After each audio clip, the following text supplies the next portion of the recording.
This is your last chance. After this, there is no turning back. You take the blue pill, the story ends.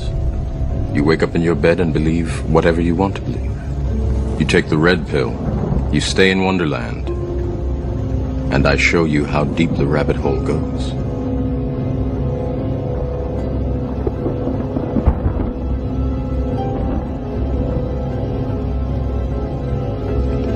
Remember, all I'm offering is the truth, nothing more.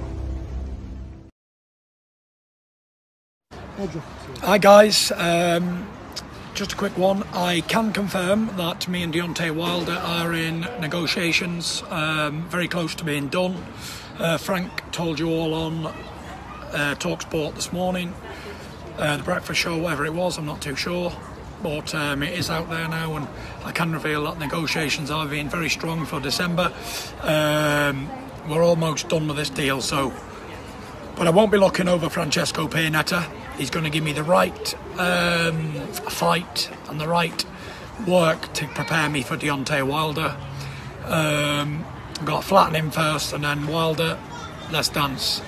You know, you've been dealing with shithouses in the past, with Eddie Hearn and Joshua. But I am a man of my word, and if I say I'll fight you. End of. Prepare well, train hard, let's get the deal done. I'm going to knock Francesco Pianetta into next week, so I'm going to knock you Spark out too. Good luck. But whose fault is it that the fight isn't happening now? Eddie Hearn's. It's always Eddie Hearn's fault. You reckon? Yeah, definitely. No, seriously? No, seriously, it's Eddie's fault. Okay. Like 100%. Why do you think that? Because he's a very good promoter. And he'll like that little G up there. Yeah, because the title of the video is to be Eddie Hearn to blame for the fight not happening. Yeah, listen, he won't take any blame for it, but he knows what he's doing. And this fight builds.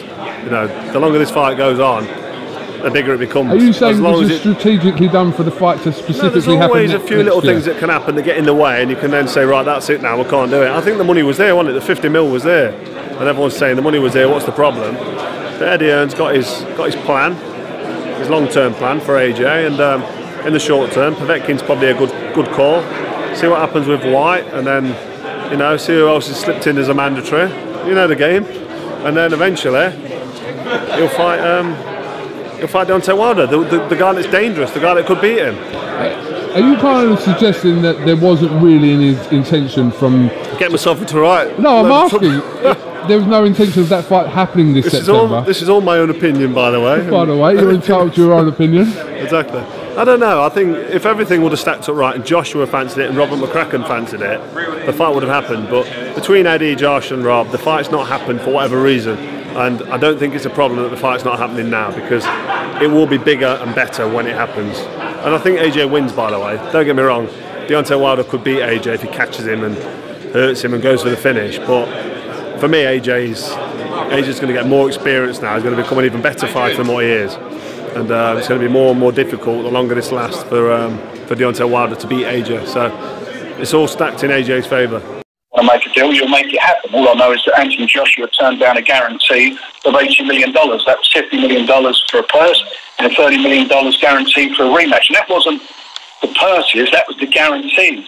It's all well and good saying a guarantee, Frank, but there's no contract and there's nothing to sign. There was a contract sent, I've seen it. I know exactly what went down. So how can you see it if you're not the promoter of him? How is that even possible? Because I work with Shelley Finkel, who's the manager of Deontay Wilder. That's why we're having negotiations and talking about that. He shouldn't be showing you personal contacts and information, especially a contract that a fighter who's supposed to be the top of the bill heavyweight hasn't seen. Whether he should or shouldn't, you just asked the question. I've just told you what was in it. So, and I'm just telling you that didn't happen.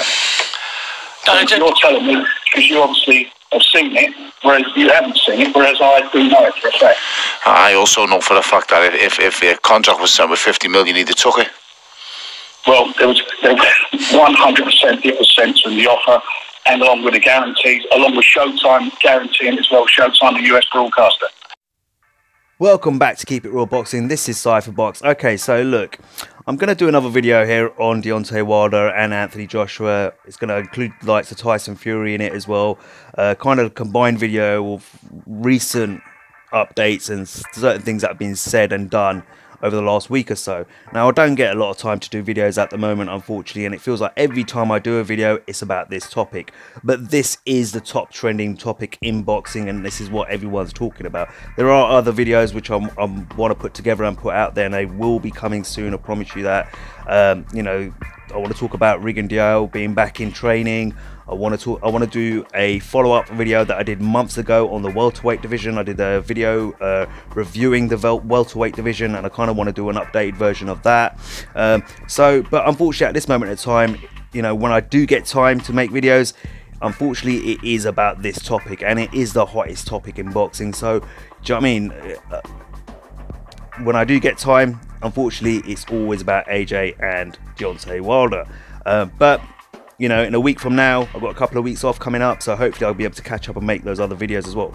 But anyway, look, let's get into it. So let me just go through what I'm going to talk about in this video. So things I'm going to kind of talk about is, the first thing I'm going to talk about is Wilder versus Fury, give my take on that. I'm going to talk about Crawford and how he blames Eddie Hearn for AJ versus Wilder not happening. I'm also going to talk about this interview I heard the other day where Eddie Hearn apparently signed a contract on behalf of Anthony Joshua and sent it to Deontay Wilder. Yeah, you heard me right. Apparently, remember, you might have heard that AJ and Eddie Hearn were saying that you know, AJ was going to sign the contract and they were going to send it to Deontay Wilder to arrange a fight on April 13th with Deontay Wilder at Wembley Stadium.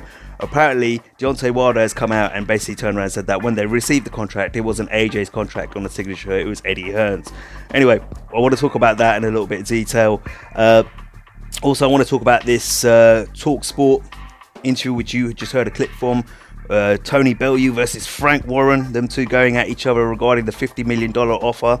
I kind of want to talk about as well promoters' integrity, right? I want to talk about the integrity of promoters, yeah, because I saw a few YouTube channels which were kind of slating Frank Warren in order to protect Eddie Hearn and Anthony Joshua, talking about Frank Warren's past. So I kind of want to talk about that and give my take on what some of those channels out there are saying at the moment.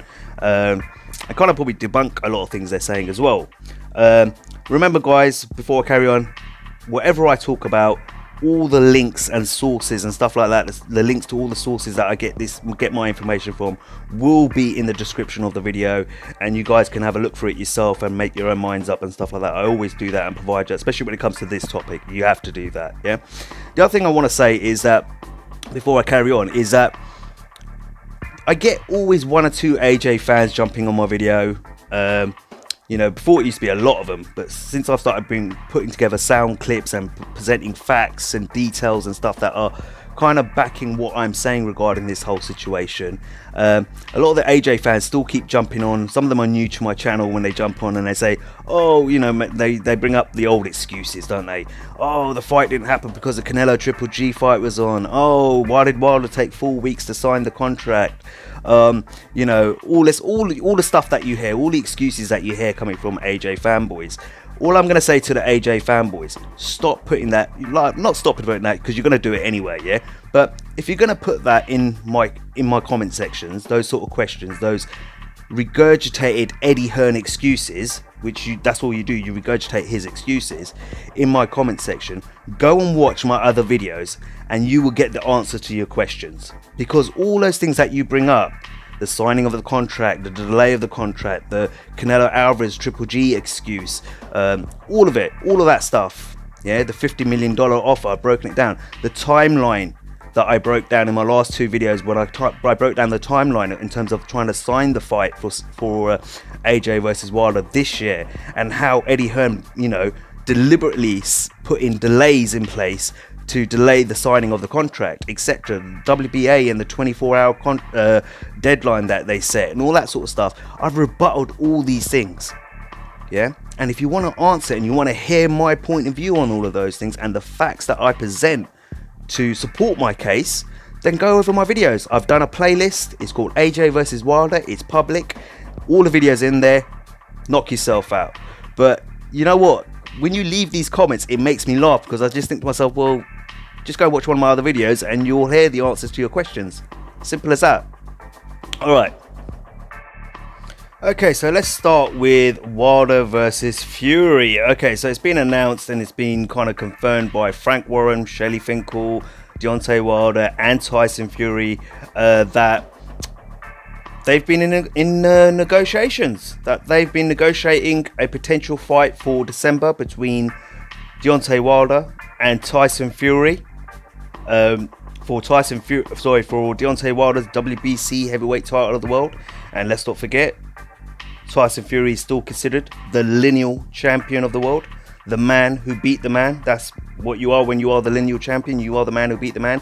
He was the man who beat Vladimir Klitschko and took all his belts before, you know, later on being stripped of them, of course, due to personal issues and all the things that had transpired with Tyson Fury over the last couple of years. But apparently they've been in negotiations to make that fight, and apparently, you know, the negotiations have gone very smoothly. All right, first of all, I think it's a great fight. Yeah, I think this is a fight I've been wanting to see for years between these two. They've been going back and forth even before they were champions, over social media, trash talking each other. We saw Tyson Fury get in the ring with Deontay Wilder after he beat Klitschko, you know, getting in his face. You remember all of that? I don't have to give you the details. I'm sure you all remember what happened in that scenario. Listen, I think potentially it's a great fight. You know, Tyson's a very good, skilled, talented, intelligent boxer. We know Deontay Wilder is awkward and possesses that great power in his punch, the hardest hitting heavyweight on the planet at the moment, no doubt about it. Has that one punch knockout power. You know, so in terms of the actual potential of that fight, I think it's great. The other question a lot of people are probably going to be asking is Tyson Fury ready for the fight? Now, I did say originally that I felt Tyson Fury needs maybe three or four fights before he gets in the mix with Wilder, AJ, etc., and maybe other top contenders. You know, he's had one fight already against that Schaefer guy, whatever his name was. You know, it wasn't a great fight, let's be honest. You know, it wasn't, you know, it was just more of a case of Tyson Fury getting in there and probably feeling the ring again and feeling the crowd, and they picked a very easy fighter in terms of, I think he was a cruiserweight they pulled up and stuff like that. He's now going to fight, is it Francesco Pianetta, his name is, and you know, you would think he'd probably have a third fight, maybe against, you know, a slightly tougher opponent, maybe a contender, and then take on Deontay Wilder. But in my opinion as well, at the same time, if Tyson Fury feels he's ready for the fight to take on Deontay Wilder in December after his next fight, providing he gets through his next fight, of course. So he has to get through Pianetta and beat him in order to make the fight with Deontay Wilder later on in the year.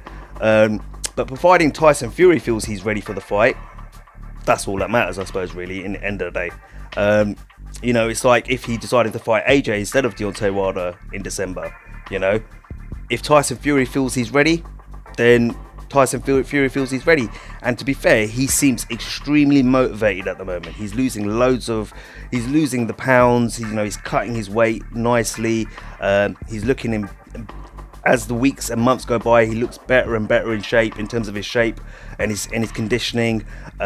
He seems like he's enthusiastic. He's got the passion back for boxing. He's found his love for the sport again, and he seems very positive about things. So, you know, if he feels he's ready, then you know what, I've got nothing against it. Let's see the fight. You know, I'm sure Tyson Fury will be extremely motivated by potentially getting to the ring with Deontay Wilder in December, and I feel Tyson Fury is one of those fighters who's motivated by the big fights, and he will train hard, prepare well, and get himself in good shape to take on Deontay Wilder. Now, the other thing I want to talk about is Tyson Fury mentioned in his interview, and like I said, all this stuff is going to be linked in the description of the video, guys. And Tyson Fury has done a number of interviews stating that how easy it was to do business with Team Wilder. Shelley Finkel, Al Heyman. He said they're the nicest team that he's come across so far in his career. He said they've been the easiest and, you know, the easiest basically negotiations he's ever been involved in his career. And he says that's down to the fact that both fighters want the fight. That Deontay wanted the fight, he wants the fight, and that's just made it easy for both teams to talk and negotiate and come up with a deal. You know, which is the complete opposite to the whole AJ versus Wilder situation, where it's just been nothing but a non-stop nightmare, yeah, to try and get that fight made. And like I said, I stand on that side. In that topic, I started out as a neutral, and as time gone by and I kept hearing both sides of the stories, I honestly believe that Eddie Hearn, AJ and Barry Hearn don't want the fight, not now anyway. Yeah, they probably want it in a year or 2 years from now. Okay, and that's where I stand with it, and I've done enough videos to kind of back up my theory, my case, my thinking around what I've just said. Okay, but he said it was the easiest negotiations he's had.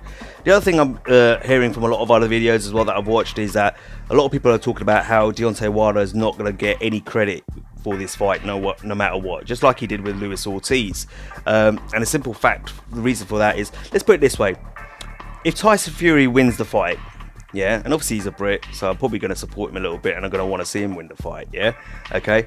But at the end of the day, you know, I'm not going to be biased in my opinion. If Deontay Wilder wins the fight, congratulations to him. But let's say Tyson Fury wins the fight, yeah? If Tyson Fury wins the fight, people will still discredit Deontay Wilder and call him a bum, saying, look, he's not a top level fighter and all that sort of stuff. That's what they're going to do. On the flip side of that, if Deontay Wilder wins the fight, people are going to say, oh, well, it wasn't the same Tyson Fury. Tyson Fury wasn't ready, etc. He needed more fights. He needed to knock off the ring rust. All that sort of excuses will come into it. So, unfortunately, when it comes to this whole, not by me, I will give Deontay Wilder full credit if he beats Tyson Fury. Of course I will. And there are so many other people out there who will do as well. But unfortunately, you know what's going to happen. The AJ casual fan base are going to make these comments and discredit anything that happens in that fight. Whatever the outcome of that fight is, they're going to look to discredit Deontay Wilder and bring him down and knock his name.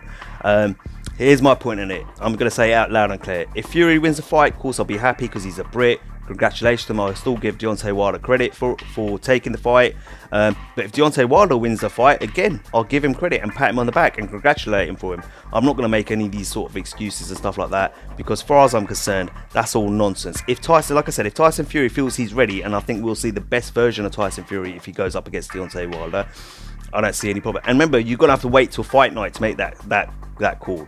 When he's in the ring against Deontay Wilder, and he's boxing and he's moving and he's doing his thing, yeah, and he looks good doing it, and even in that situation, even if Tyson Fury looks really good and he's boxing well, and Deontay Wilder, for example, knocks him clean out, yeah, you have to give credit to Deontay Wilder. But unfortunately, that's just something you're gonna have to live with. That's what happens in boxing. You know, we've seen it in many situations, like the Canelo Triple G scenario, Manny Pacquiao versus Floyd Mayweather. You know, people aren't willing to give credit. You know, fanboys are always going to support their fighters to the death, and they're always going to make excuses as to why, you know, a fighter lost or why a fighter won. You know, the AJ fanboys will do exactly the same thing. And you know what, Deontay Wilder just doesn't need to worry about that. He just needs to keep doing his own thing and not pay attention and just focus on his own fans, etc., and make the best possible fight with Deontay Wilder. Give his best. Tyson Fury give his best. Deontay Wilder give his best, and let's hope to see a great fight between the two guys. That's all I care about, and I think it will be a great fight personally. So let's talk about Carl Froch's recent comments, where he says he blames Eddie Hearn for Anthony Joshua versus Deontay Wilder not taking place. All right, like I always say, guys, link to the interview is in the description of the video. So go and listen to it yourself. And he basically said he blames Eddie Hearn for the fight not happening. And these were his reasons for it. He says because Eddie Hearn is the best promoter in the world. And he knows that Eddie Hearn, that is, knows that the fight makes more money later on. Right? He also said that delaying the fight, yeah, stacks all the odds in AJ's favor. Okay, this isn't the first time that Carl Froch has said this. Yeah, if you go back to my last video on this subject, right, I played you audio clips of Carl Froch actually saying this. Right, and he did this interview he did an interview, should I say, back in March at the weigh-in for AJ versus Parker. And again, he blamed Eddie Hearn for the fight not taking place. He also said that AJ may want to take another fight or another 2 fights before the Wilder fight, because it's a dangerous fight. He also did an interview with Radio Rahim on Second Out, saying that, you know, AJ's really got to be sweating Wilder, right? But also, going back to this interview at the weigh-in, he looked up at the stage because Eddie Hearn was up on the stage fooling around, and he looked up and he goes, there's the reason why the fight's not happening. And if you're wondering who I'm looking at Eddie Hearn. Okay, so this is nothing new from Carl Froch. Carl Froch has always believed this, that Eddie Hearn is the reason this fight is not happening. And here's my point with all of this. Carl Froch used to be promoted by Eddie Hearn and Matchroom Boxing. Barry Hearn as well would have been involved. Yeah, he was also trained by Rob McCracken. The same team, this exact same team that is now guiding Anthony Joshua's career. Eddie Hearn, Barry Hearn, Rob McCracken, Matchroom Boxing. So he knows that team well enough. He knows how that team operates. He knows how Eddie Hearn operates. He knows how Barry Hearn operates. He knows how Matchroom Boxing operate. He knows how Rob McCracken thinks as well. Yeah? So he's kind of got an inside scoop into all those guys. He knows AJ as well. He says it all the time. AJ's a friend of mine. But I'm always going to give you my honest opinion on this situation. And he has stated that it is just his opinion, of course. But he doesn't believe that Eddie Hearn wants to fight right now. That they're delaying the fight purposefully. Yeah, so they can make more money off the fight. Okay? And it's their fault that the fight has not taken place this year. Okay? And to be honest with you, how can you argue with the man? The man's close enough to that team, worked for long enough with that team, even during his own boxing career, to make that assessment. And the simple fact of the matter is, you can say what you want about Carl Froch. I saw all the comments in the video of that interview and what people were saying about Carl Froch. But the facts are the fact. I've just pointed out to you, which is that Carl Froch knows that team like the back of his hand, and he would have made his judgment and his assessments on his own experience with them. That's all I really got to say on Carl Froch and his comments that he blames Eddie Hearn for the AJ Wilder fight not happening this year. Simple as that, really. Okay, so let's talk about this Deontay Wilder interview. Again, link to the interview is in the description of the video. And Deontay Wilder basically says that he received a contract from Matchroom for the fight in April for the $15 million, which Anthony Joshua and Eddie Hearn said that they would sign the contract and send it over to Deontay Wilder to encourage him to sign it. He's received the contract and basically turned around and said that things in the contract have changed. So from the contract that was issued for the September fight, certain things have been changed around. Second of all, he's also stated that Anthony Joshua hasn't signed the contract, that Eddie Hearn has signed the contract on behalf of Anthony Joshua. It's Eddie Hearn's signature on the contract, apparently. Okay, and him and Shelley Finkel, Deontay Wilder and Shelley Finkel, had a good laugh about it. And one, because of the changes into the contract, what they've changed in the contract, but two, the fact that it's Eddie Hearn's signature on the contract, not Anthony Joshua's. Now, I watched Eddie Hearn's interview with Kugan Cassius and IFL TV, which was uploaded just now, recently, today actually, before tonight's boxing event on Sky Sports, the JD Next Generation boxing event that's going on. And he basically turned around and said there, Eddie Hearn, that the only thing that they've changed is that, should Anthony Joshua get beaten by Povetkin in September, then the fight for April between him and Wilder would be off. And if Povetkin and Anthony Joshua gets delayed for whatever reason from September due to injury or whatever it might be, that the fight in April with Deontay Wilder, if Deontay Wilder signed it, would basically get pushed back, or the date would have to be changed from April the 13th to a later date for whatever reason, right?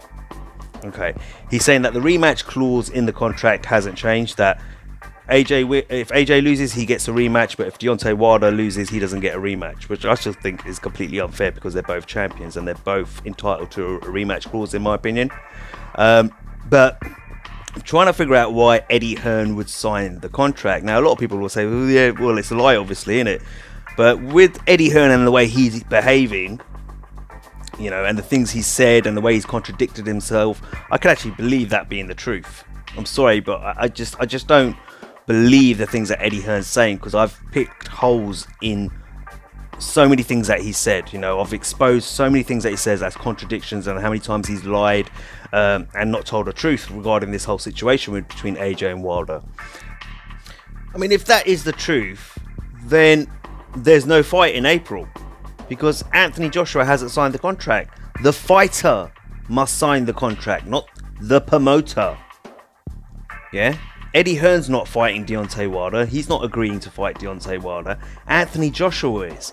So again, if that is true, which I could actually believe to be true because of all the things I've exposed about Eddie Hearn and Anthony Joshua, Barry Hearn, over the last year with my videos and the content and the facts that I've presented to back my theories, yeah, if that is true, then again, they've lied again. And again, that's another example of Anthony Joshua not wanting the fight and just saying that, hey, I'm going to do this, I'm going to sign the contract and send it to Wilder, but actually, Eddie, you sign it, and right, yeah, I'll sign it and I'll send it back to him. Because let's be fair, both sides have, you know, emails and conversations with each other over emails, and they've all, you know, they've got receipts or whatever they have, however you want to look at it, of their conversations, and no one's presenting that to the media, so we don't actually know what's going on behind the scenes. Fair enough, we can only go on what the facts are presented in front of us, what's been given to us through the media, yeah, through YouTube interviews, etc., and articles and all that sort of stuff, and you will break down what's going on between these two teams. And in my opinion, Eddie Hearn, like I said, AJ and Barry Hearn continually contradict themselves and lie, whereas Wilder's side has their story stayed the same all the way through.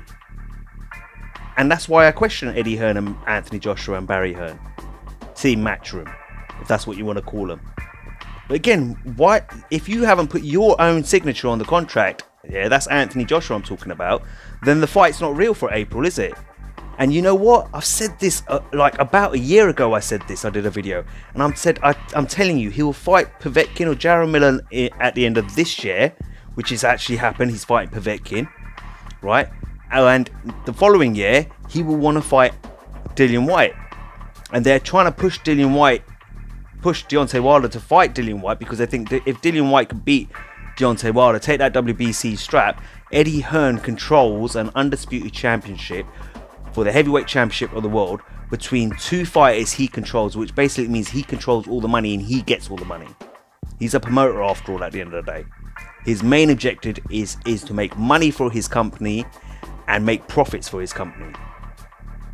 But in my opinion, look, that's I just think that's fucking, I just think that's ridiculous. And I'm sorry about that. I don't usually swear on my videos, but I just think it's ridiculous. It's absolutely ridiculous.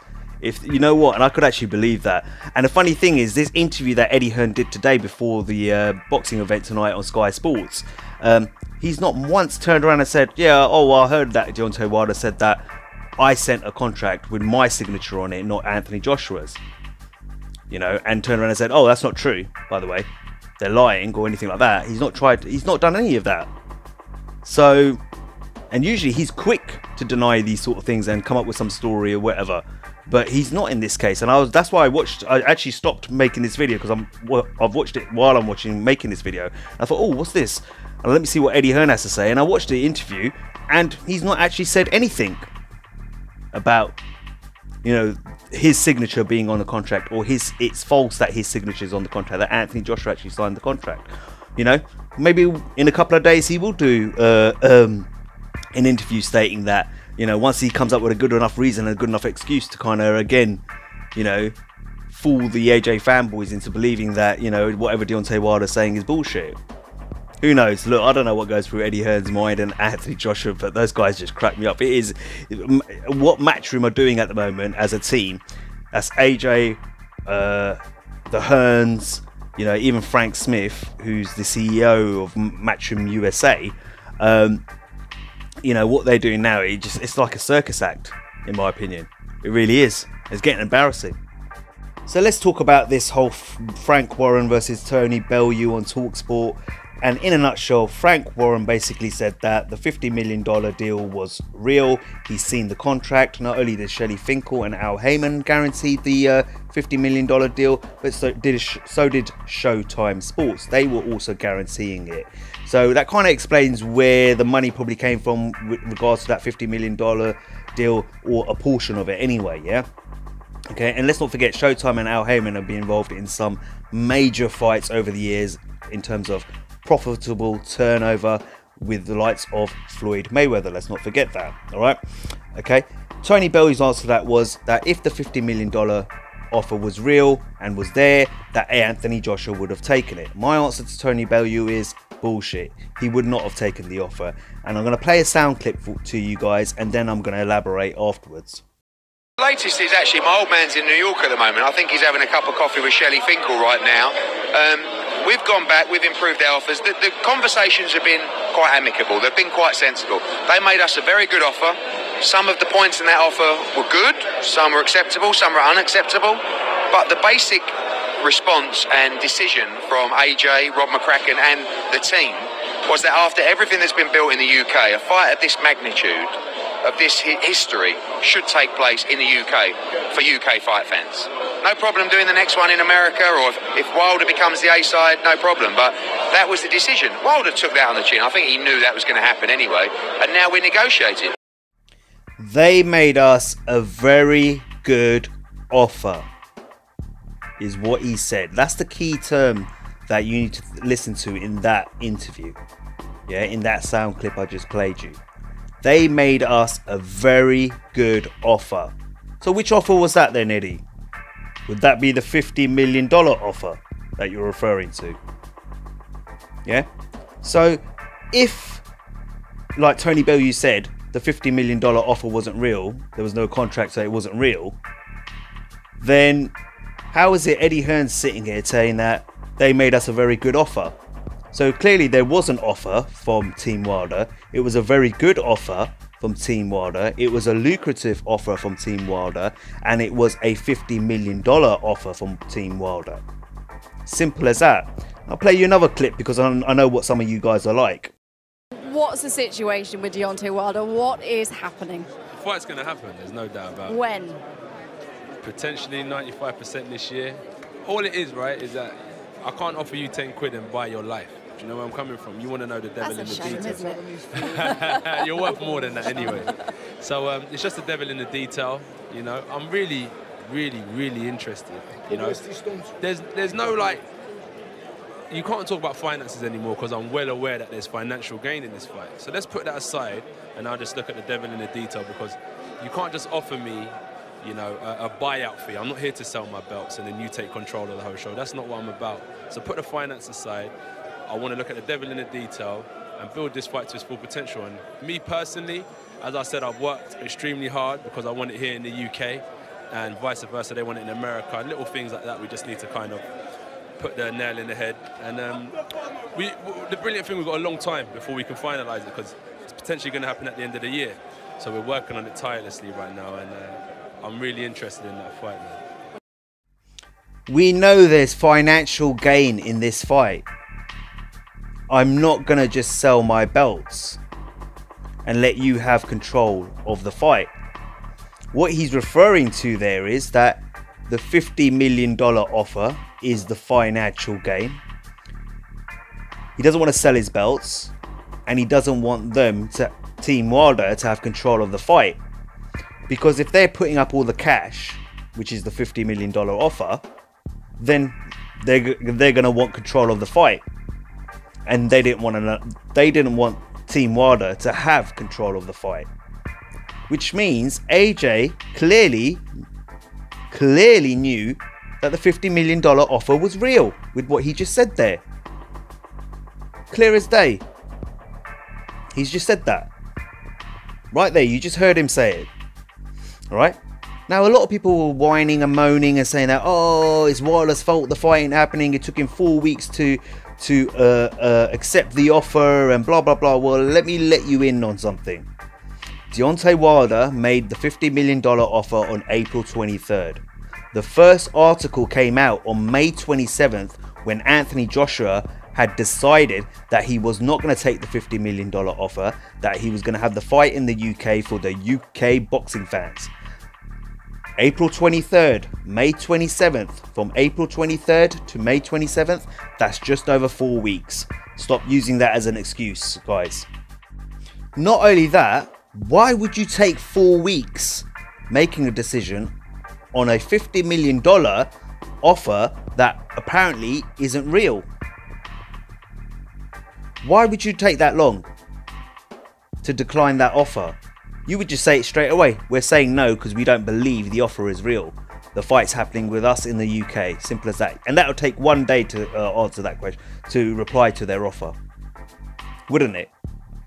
We don't believe you. The money's not there.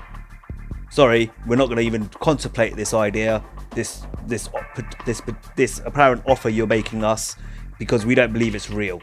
So guess what? We're going to negotiate. We're happy to carry on and negotiate with you, but the fight's happening here in the UK because our offer is real. You wouldn't take 4 weeks from April 23rd to about the end of May 27th, deciding, should I take that $50 million offer or not? Do you get what I'm trying to say to you? If he took 4 weeks, over 4 weeks, to decide whether he was going to take the $50 million offer or not, yeah, that means that offer was real. And Tony Bellew is talking out his backside. Tony Bellew is just a matchroom lackey, looking out for his matchroom team and his Eddie Hearn and all that sort of stuff. Yeah? Simple as that. I don't trust Tony Bellew anyway. You know what? The amount of things that come out of Tony Bellew's mouth, you know, I could do a whole video pointing out all his contradictions and all the nonsense that comes out of his mouth. I actually touched on him in my last video about this subject, where he said that he's got a better heavyweight record than Deontay Wilder, which was a joke.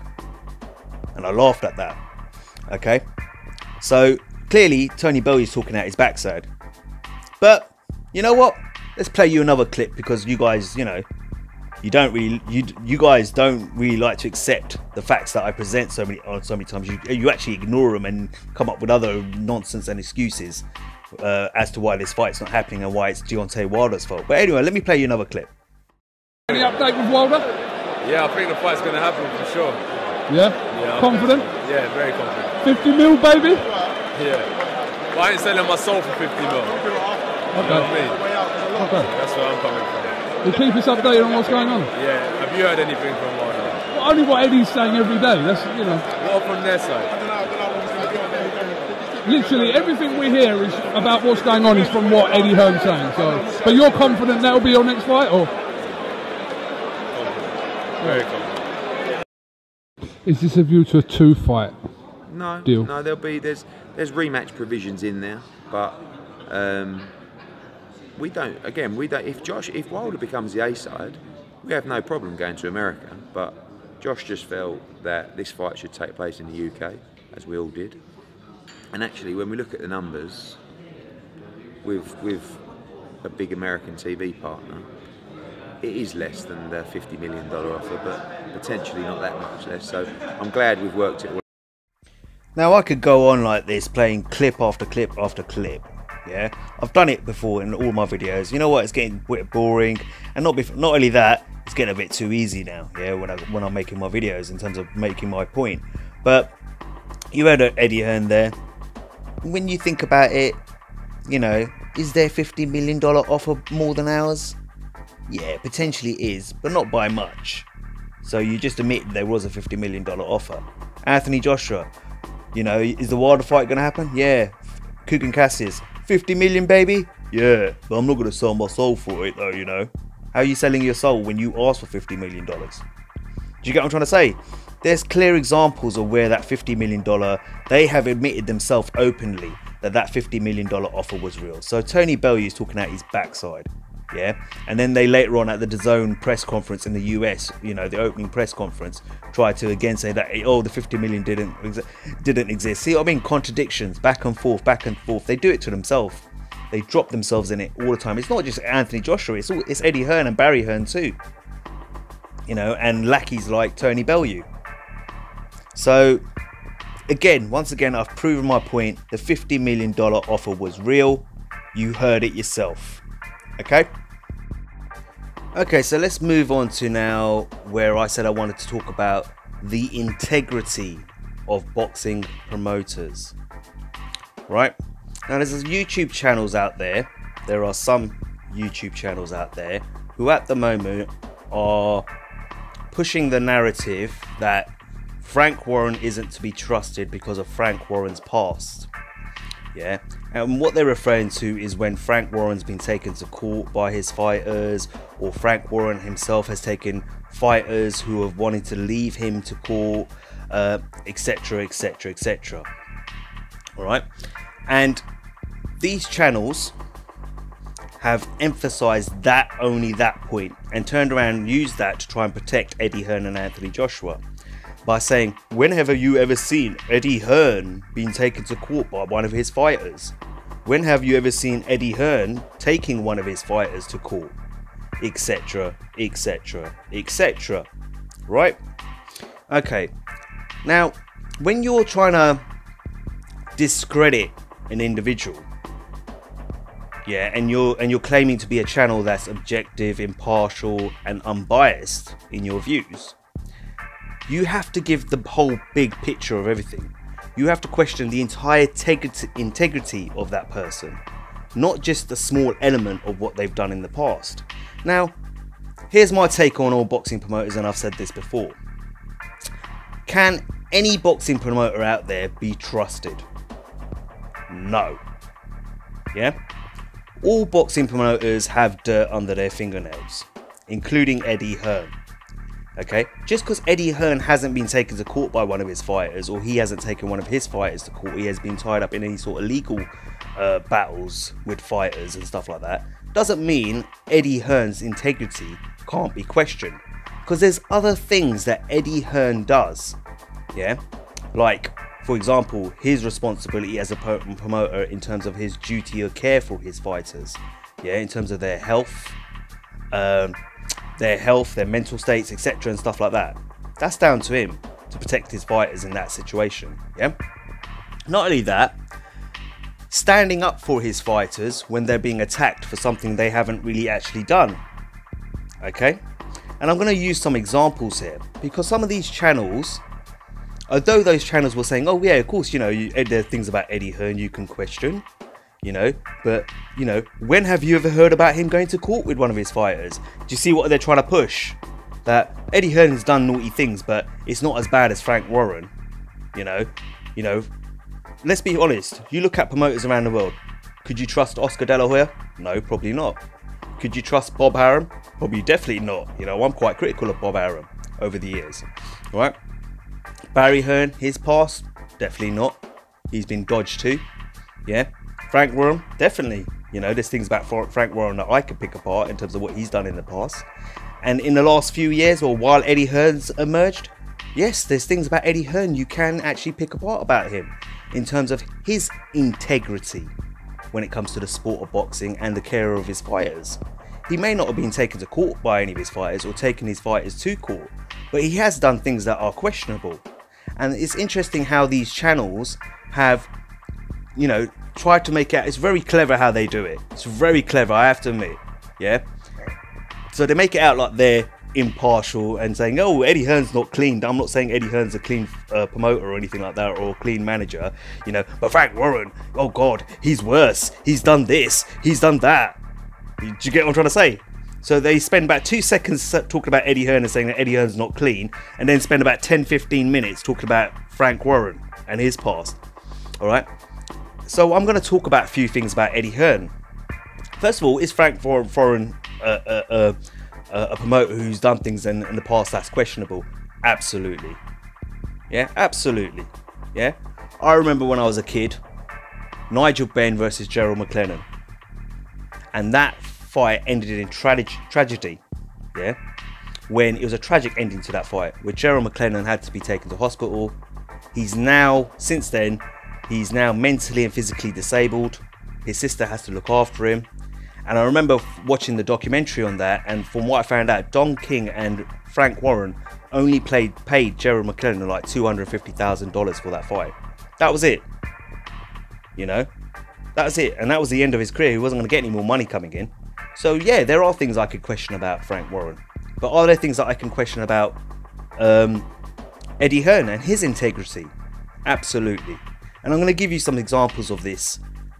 I'm going to give you some examples now of this, is what I'm trying to say. So let's start with Ohara Davies, formerly Matchroom Boxing, trained by Tony Sims. Yeah, his manager was Tony Sims' brother, Charlie Sims, and his promoter, of course, Eddie Hearn. Now, you might remember the few months back, or whenever it was, the whole Ohara Davies and Tommy Coyle saga over Twitter, where Davies, and again, like I said, all the links to Ohara Davies's interviews, Eddie Hearn interviews, articles, whatever, for this thing that I'm going to talk, this subject I'm going to talk about, are linked in the description, right? But Davies has basically come out and said, and actually, sorry, before I carry on, one of these YouTube channels that I'm referring to was actually the first channel, boxing channel on YouTube, to do an interview with Ohara Davies regarding this matter, where he gave his side of the story of what went on, yeah, behind the scenes. So anyway, so basically Ohara Davies was asked to send out a tweet, to reply to a tweet to Tommy Coyle, who's a boxer here in the UK, with a tweet by his management team. That's Eddie Hearn, Tony Sims, and so not Tony Sims, but Charlie Sims as well. Okay, and basically what Ohara Davies said in that tweet was that once I knock you out, to Tommy Coyle, the first interview I'm going to do is with the Sun newspaper. And for those of you who aren't from the UK, the Sun is a tabloid newspaper here in the UK. All right, it's probably not the most, in my opinion, not the most credible newspaper out there at times. In all honesty, I'm not a big fan of the Sun myself, to be honest with you. But anyway, they are a tabloid newspaper here in the UK. Now, I'm going to give you the reason, the actual reason, as to why Ohara Davies referenced the Sun newspaper, contrary to belief. Yeah. Now, Ohara Davies said that in 2017, someone in Tommy Coyle's gym, who was employed by Tommy Coyle and his gym, robbed a store called Boots out here in the UK, and went to jail for it. Yeah, this person also had previous convictions, so maybe perhaps a bit of a career criminal with a criminal background, right? The Sun newspaper exposed this man and said he worked at Tommy Coyle's gym, and this is why Tommy Coyle doesn't like the Sun newspaper. So that's why Ohara Davies turned around and said that the first interview I do after knocking you out is going to be with the Sun newspaper. Now, on the back of this, there was an uproar by the public, yeah, the UK public, that they thought that Davies's comment was related to the Hillsborough tragedy, right, which happened here in the UK back in 1989. Now,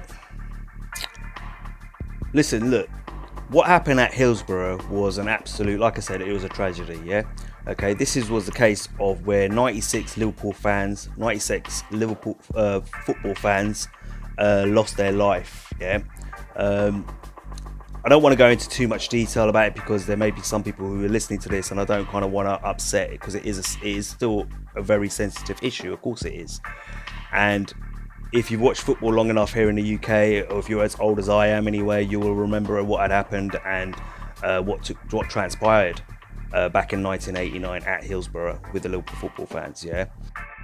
And it is something that's probably quite close to my heart as well. And the reason I say that is, listen, look, I haven't watched football in about 5 or 6 years, all right? Okay, I've kind of fallen out of love with the sport for a number of reasons. I'm not going to go into details as to why, but when I was watching football, the team that I supported for over 20 years was Liverpool Football Club. A lot of people are probably thinking, well, you're a London boy, what are you doing supporting Liverpool? Well, I'll answer that question.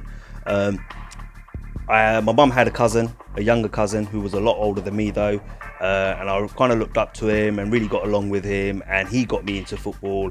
He lived in Runcorn with his family, which is right next to Liverpool, and he got me started as a Liverpool football fan. And from about age 8 or 9 right up to about 30, when I was watching football still, I've been a fanatical, crazy, not just a football fan but a Liverpool fan. Been to the Cop End, sat in the Cop End numerous occasions, etc. Would never miss a game on the weekend, wouldn't watch, do you know what I mean? I was just a die-hard fan. So this whole thing, that the incident that took place at Hillsborough in 1989, it is still quite upsetting when you think about it, when it comes back to your memories and stuff like that of what happened and what transpired on that day at Hillsborough. So you're probably asking the question now, what has this got to do with the Sun? And I'm just going to let you know that I put an article in the description of the video from the Echo in Liverpool. It's a newspaper in Liverpool, an online article where they talk about the Sun newspaper and Liverpool Football Club, and they give all the details about what happened back in 1989 at Hillsborough. So if you're from outside of the country, outside of the UK, or you're from the younger generation and you don't know about Hillsborough, go read the article. It's in the description of the video, and you can have a look and you can kind of get an understanding of what took place that day.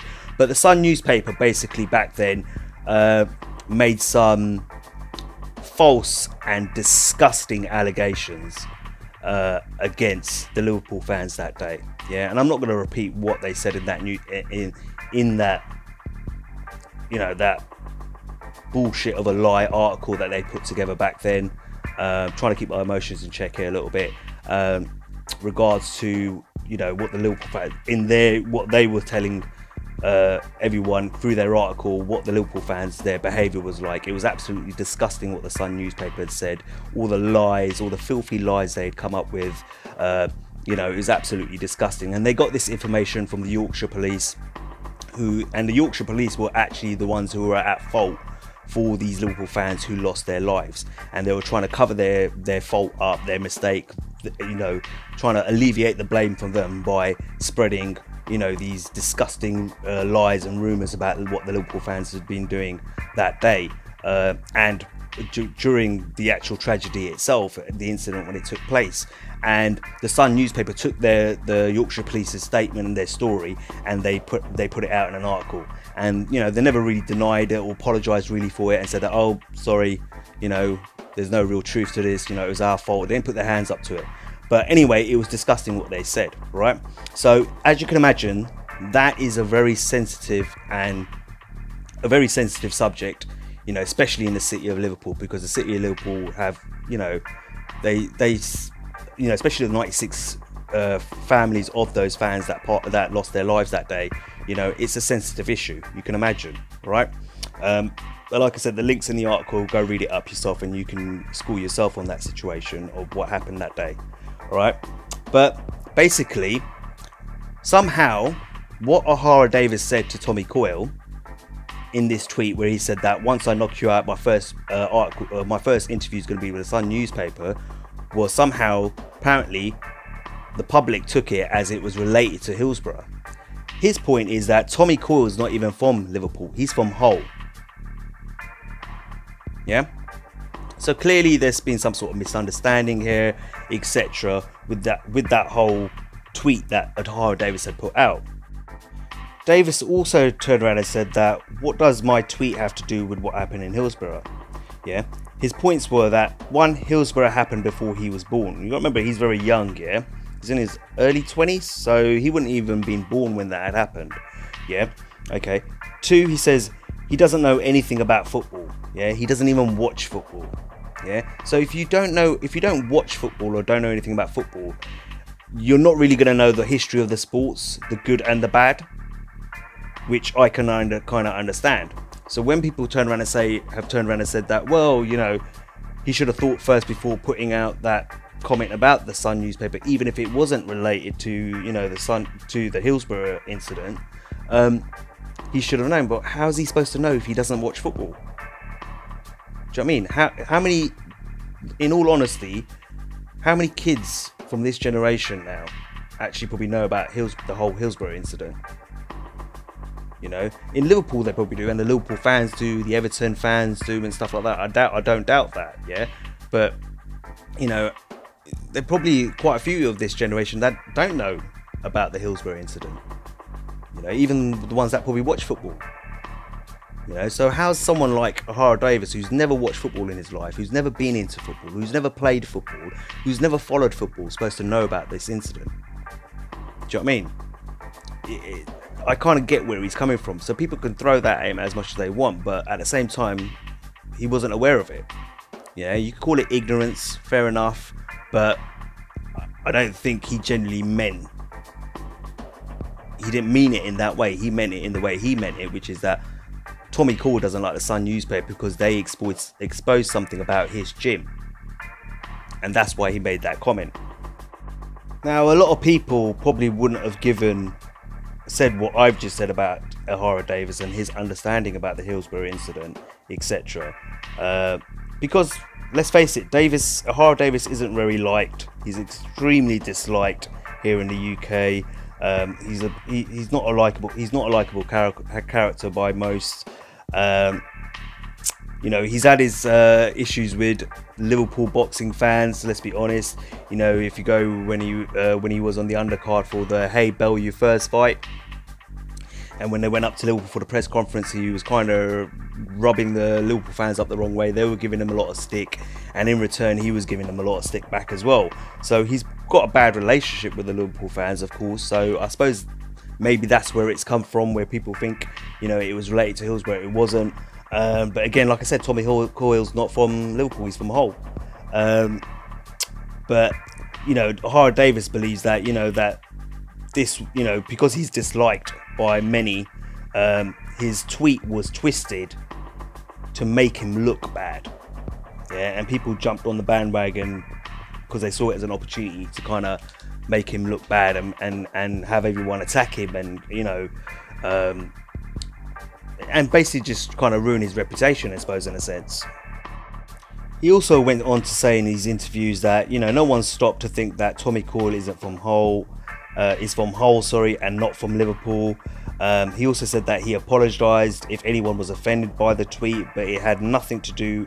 It had no relation to basically to the Hillsborough incident. Yeah.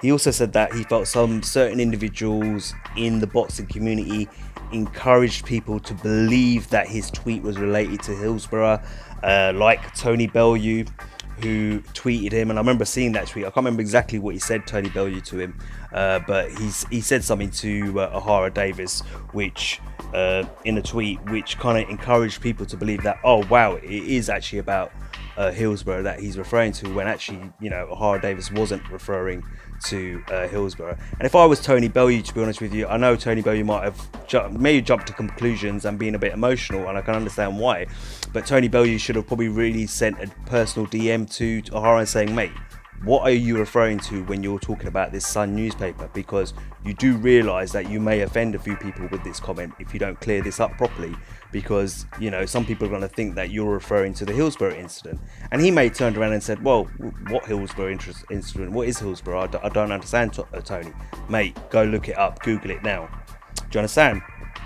But instead of, you know, just directly attacking him like that, and of course when people see someone from Liverpool like Tony Bellew, who's a popular name in Liverpool and in the UK, you know, kind of giving him a hard time about it and insinuating that it is related to Hillsborough, that tweet, that, you know, everyone else is going to jump on the bandwagon. Let's be honest. Yeah, let's be totally honest about that. Ohara Davies also felt that people exploited the situation by bringing up the memories of Hillsborough for the families of the 96. You know, he said, you know, why would you do that? You know, why would you use this as an opportunity? How much do you actually hate me? Do people actually hate me that much that they were willing to upset and hurt, you know, the feelings of, you know, the 96 families that lost people they loved on that day, you know, to that incident that took place at Hillsborough. I mean, Ohara Davies felt that people hated him so much that people were willing to make it out that Davies was attempting to disrespect the families of the 96, which was not the case, let's be honest. Yeah. So let's talk about how Ohara Davies's management team dealt with all of this. That's Tony Sims, his trainer, Charlie Sims, his manager, Eddie Hearn, his promoter. Davies believes he was thrown under the bus by his management team, basically. Yeah.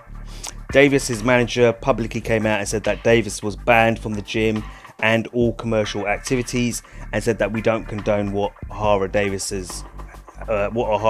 has said in his recent comments or his recent tweet. But privately, they told Davies they believed he was innocent, but because they knew people in Liverpool, they had to protect their own brand and themselves. Okay. Eddie Hearn at the same time pulled Davies from a fight card that he was supposed to be appearing on, and told him to get off social media. You know, Ohara Davies was like, why should I get off social media when I wasn't referring to Hillsborough? You know, that was his reply. I get what Eddie Hearn was probably trying to do, etc. there, but at the same time, I can see where Ohara Davies is coming from, is that, but I'm innocent. I'm not actually referring to the Hillsborough incident when it comes to my comment to Tommy Coyle about the Sun newspaper. You know, subsequently, this all led to Davies eventually making the decision to leave Matchroom Boxing and his management team and join Frank Warren and MTK Global. He actually joined MTK Global first, and they helped him find the right promoter, which ended up being Frank Warren.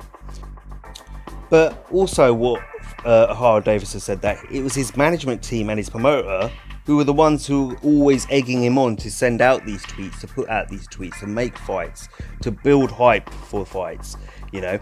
And you could turn around and say, well, hold on, you should really think for yourself a little bit. But at the same time, he's a young kid, you know, who's got a bit of a gob on him, who's got a bit of a mouth on him, and you've kind of got to guide him.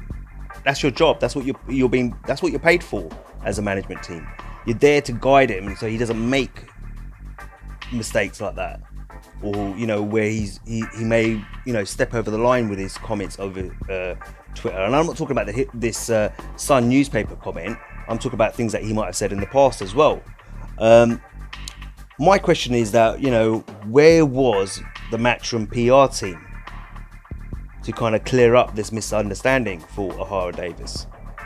You know, like, if you remember Anthony Joshua and his private DM messages on Instagram to Eddie Chambers, where he basically said to Eddie Chambers that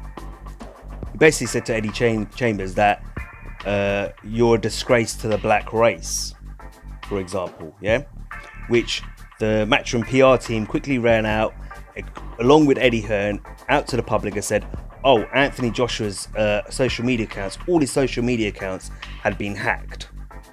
Now, I did the video on that the last time round when that actually happened, and I don't believe that story, to be honest with you personally, and I gave my reasons as to why I don't believe that that was the case.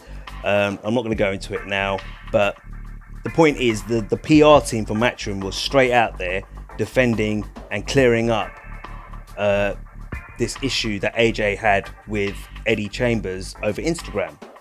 So where were they, you know, when it came to Ohara Davies? Where was Eddie Hearn when it came to Ohara Davies? To come out and say, oh, hold on. You can call the kid maybe ignorant, yeah, but the kid wasn't aware of Hillsborough. The kid doesn't even watch football. It happened way before he was born.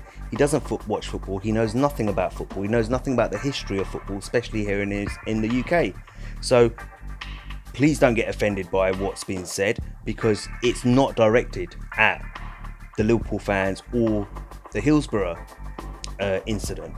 Yeah, it's aimed at Tommy Coyle for this reason, because Tommy Coyle's gym employed a ex-convict, you know, who recently went to jail for robbing a boot store, yeah, and the Sun caught hold of the story and published it.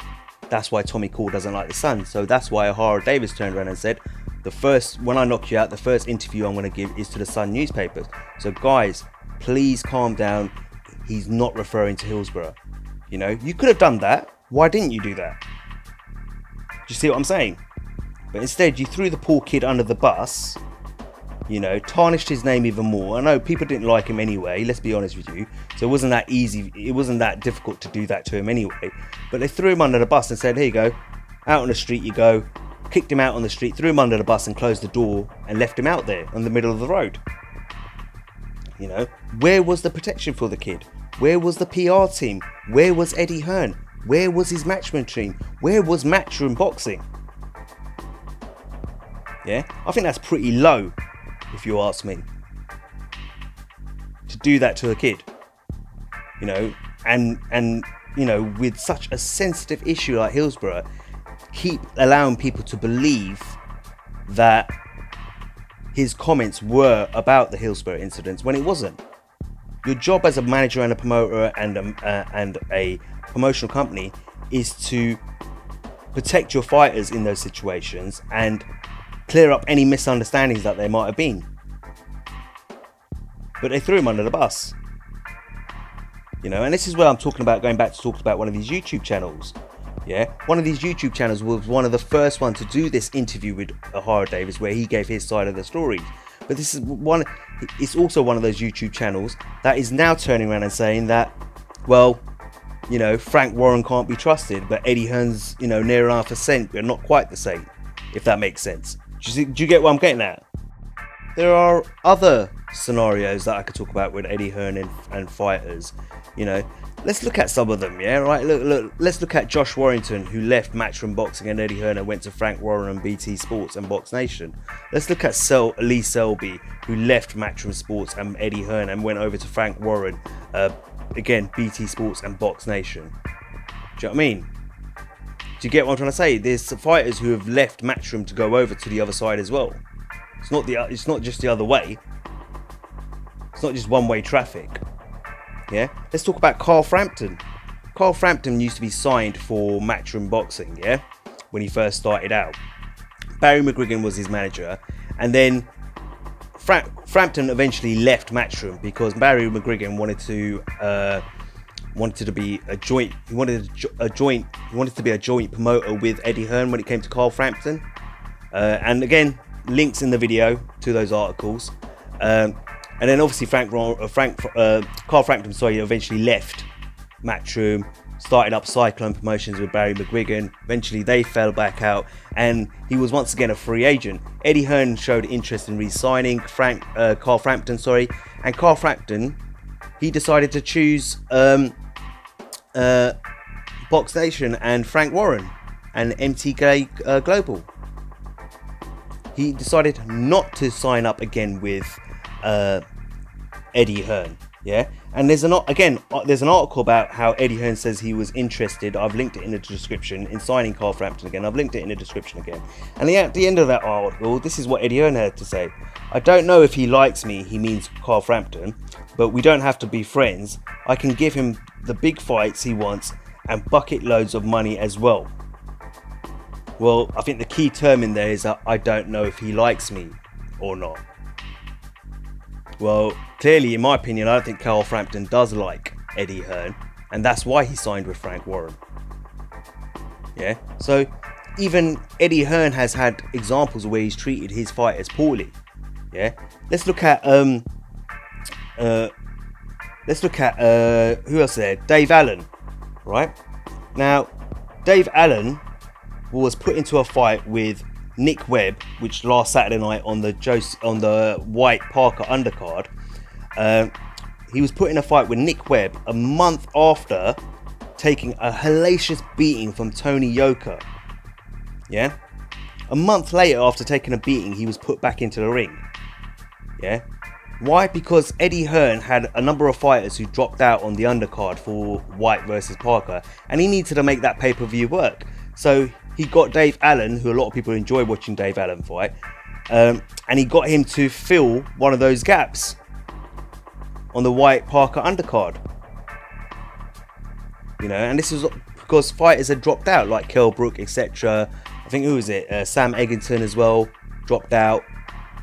You know, and he had to fill those slots. So he got Dave Allen in there a month after he took a beating. What if Dave Allen walked in the ring and he took one shot and something seriously happened to him?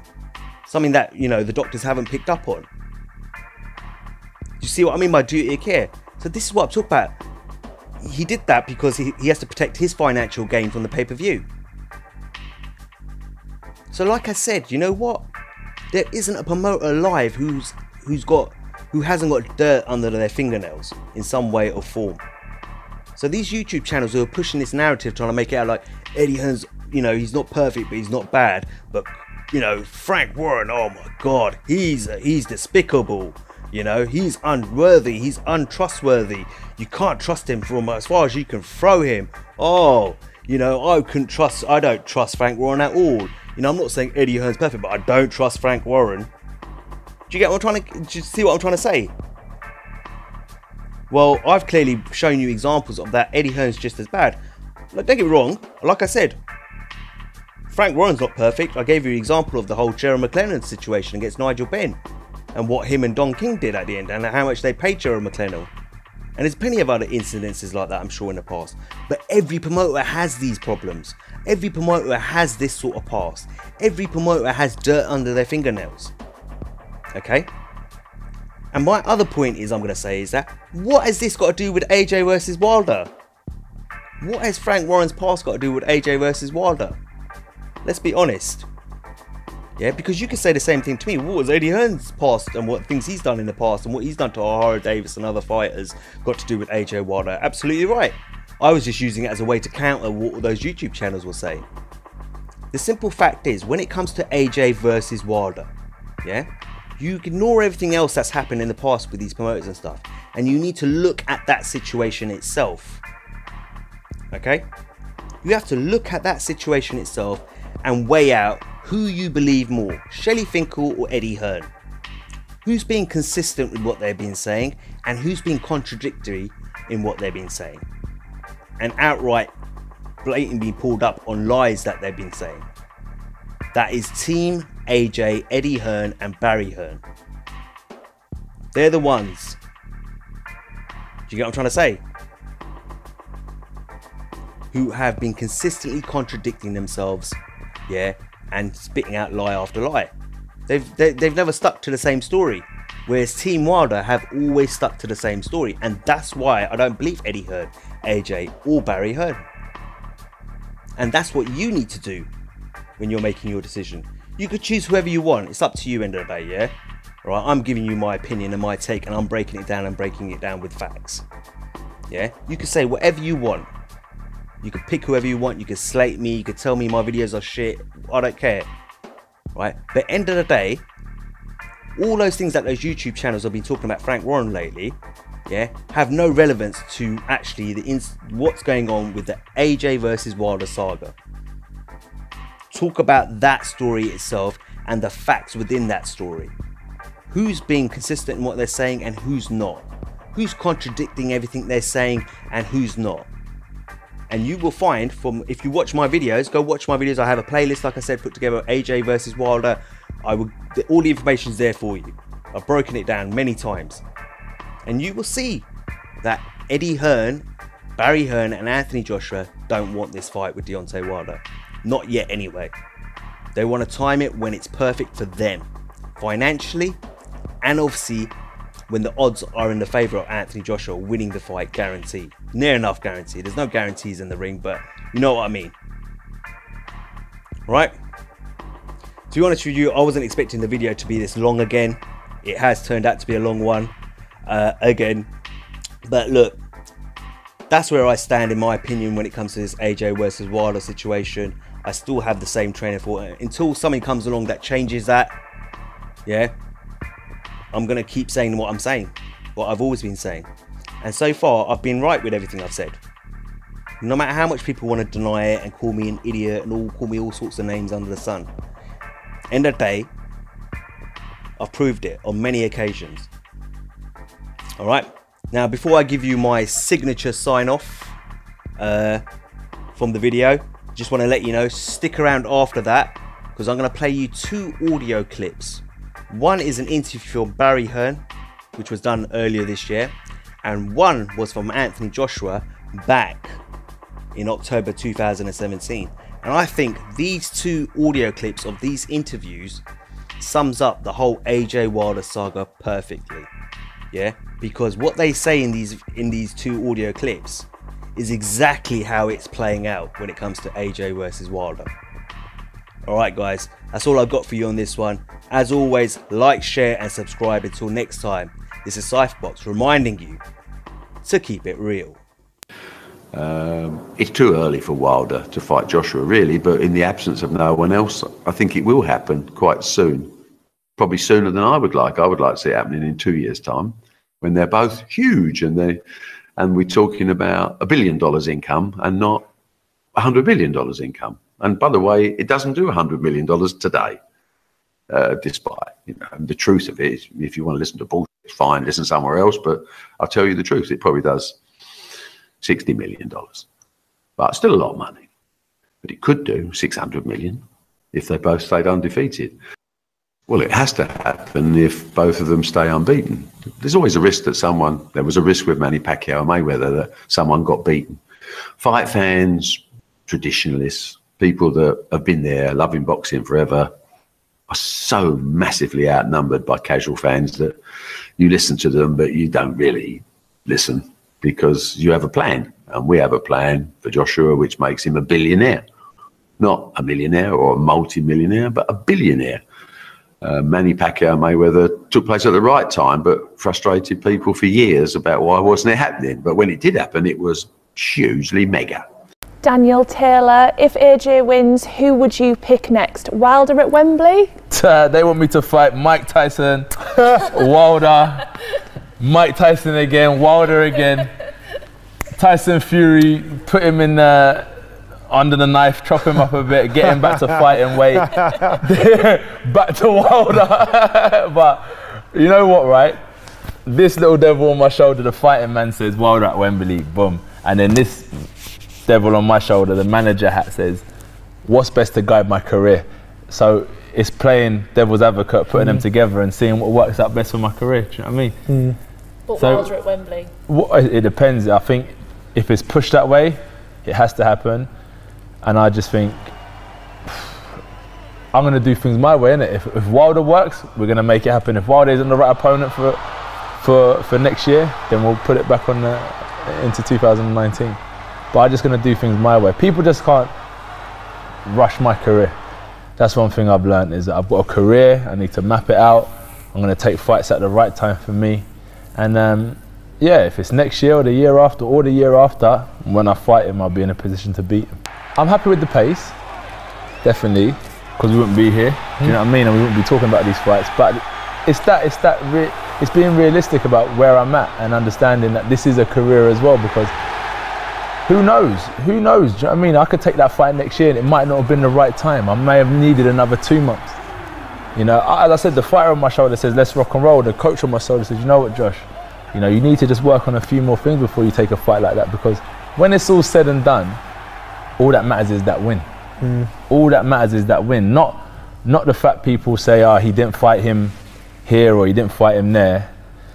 The manager, my coach, will determine when I fight Wilder. Me on this hand says, it's no problem, we'll fight whenever, but I listen to what my coach says and says, this isn't about, you know, putting on a good show for the promoters and anyone. This is about your career, your health, and the decisions you make will kind of pave your future in the sport of boxing. So you have to be smart about each decision you make.